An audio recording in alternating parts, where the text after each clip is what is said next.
कहते हैं कुछ जगह वक्त से नहीं बद्दुआओं से बुजुर्ग होती है, और उन बद्दुआओं के बीच छुपी है एक हवेली, थामा हवेली। कोई नहीं जानता इसका नाम किसने रखा, लेकिन सदियों से जो भी यहां गया वो या तो पागल लौटा या लौटा ही नहीं। दिल्ली में रहने वाला एक पत्रकार आलोक मेहरा हमेशा अंधविश्वासों का पर्दाफाश करता था। उसका चैनल रियलिटी एक्सपोज्ड ऐसी ही कहानियां दिखाता था, जहां वो गांव-गांव जाकर यह साबित करता कि भूत प्रेत जैसी चीजें सिर्फ डर फैलाने के हथकंडे हैं। लेकिन इस बार उसे मिली थी एक रहस्यमयी रिपोर्ट। उत्तराखंड के एक गांव में सदियों पुरानी हवेली, जहां रात के समय किसी औरत की हंसी गूंजती है और हवा में खून की गंध आती है। आलोक ने सोचा, यह तो परफेक्ट स्टोरी है। उसने अपनी टीम तैयार की। रोहित कैमरामैन, नील साउंड इंजीनियर और रिया उसकी असिस्टेंट रिसर्चर।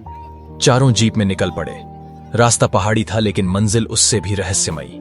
जैसे ही वो गांव पहुंचे, वहां का सरपंच बोला, साहब सूरज ढलने से पहले यहां से निकल जाइए। हवेली के अंदर एक औरत नहीं, एक पिशाचिनी रहती है। उसका नाम है ताड़का, लेकिन असल में वो थामा की आत्मा है।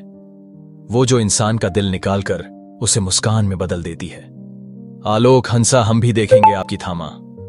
रात ढली, हवा में ठंडक बढ़ी और जीप रुक गई, जैसे किसी ने सड़क रोक दी हो। सब उतरे। आगे झाड़ियों के पीछे से एक पुराना गेट दिखा, जिस पर जंग लगी पट्टिका थी। थामा विला 17 साकारी कासी। अंदर कदम रखते ही माहौल बदल गया। दीवारों पर जले हुए निशान, कमरे में सूखी गुलाब की पंखुड़ियां और एक कोने में टूटा शीशा, जिसमें हर किसी की परछाई धुंधली थी, पर आलोक की गायब। उन्होंने बेस सेटअप किया, कैमरे ऑन किए और शूटिंग शुरू हुई। रिया बोली, सर आप महसूस कर रहे हैं, हवा का बहाव अंदर जा रहा है, बाहर नहीं निकल रहा। आलोक बोला, डर मत, कैमरा चलाता रहे। अचानक ऊपरी मंजिल से किसी के चलने की आवाज आई, हल्की फिर तेज। रोहित ने कैमरा ऊपर घुमाया। एक झलक दिखी किसी सफेद साए की। सब ऊपर भागे। कमरे में सिर्फ एक पुराना झूमर और टूटी खिड़की थी। और तभी एक आवाज आई, बेहद नरम और ठंडी, तुम्हें नहीं आना चाहिए था। सामने खड़ी थी एक औरत, ताड़का, लंबे खुले बाल, पीला चेहरा और आंखों में ऐसा सन्नाटा जैसे सदियां गुजार चुकी हो। आलोक ने हिम्मत झुकाई, तुम इंसान हो या कुछ और? वो मुस्कुराई, कवि थी अब नहीं। ताड़का चली गई, लेकिन उस रात कुछ अजीब हुआ।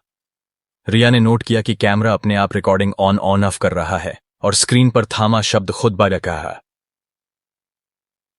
उभर रहा है। नील ने कहा, सर यह नॉर्मल नहीं है। आलोक बोला, हम सच के करीब हैं, अब पीछे नहीं हटेंगे। अगले दिन आलोक हवेली में अकेला लौटा। वहां ताड़का इंतजार कर रही थी। उसने कहा, क्यों जानना चाहते हो तुम, वो जो इंसानों के लिए नहीं लिखा गया? आलोक बोला, क्योंकि मैं झूठ का पर्दा उठाने आया हूं।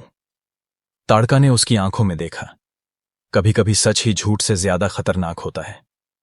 फिर उसने बताया, सदियों पहले यहां राजकुमार वेणु रहता था, जिसने ताड़का नाम की एक सामान्य लड़की से प्रेम किया।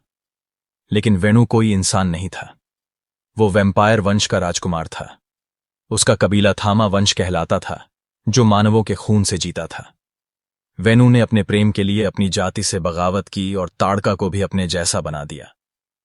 अमर लेकिन श्रापित ताड़का ने कहा, मैंने उस वक्त सोचा था अमरत्व वरदान है, पर यह सजा निकली।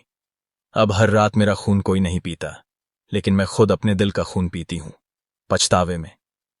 धीरे धीरे आलोक उसके करीब आने लगा। वो उसके भीतर की इंसानियत देख रहा था, वो जो अभी भी जिंदा थी। रातों में वह दोनों हवेली की छत पर बैठते, तारे देखते और ताड़का कहती, तुम इंसान हो फिर भी मुझसे डरते नहीं। आलोक बोला, क्योंकि डर वहीं से शुरू होता है जहां मोहब्बत खत्म होती है। लेकिन इस मोहब्बत को देख रहा था अंधेरा। वही यक्षासन थामा वंश का शासक, उसे खबर मिली कि उसकी जाति की एक सदस्य इंसान के करीब जा रही है। उसने कसम खाई, इस बार थामा का खून फिर बहाया जाएगा। अगली रात हवेली में तूफान उठा। दीवारें कांपने लगीं, झूमर गिर पड़ा और जमीन से काले साए उठे।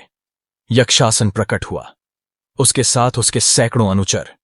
उसने कहा, थामा, तूने एक बार फिर पवित्र खून को अपवित्र किया। ताड़का बोली, मैंने खून नहीं इंसान को छुआ है।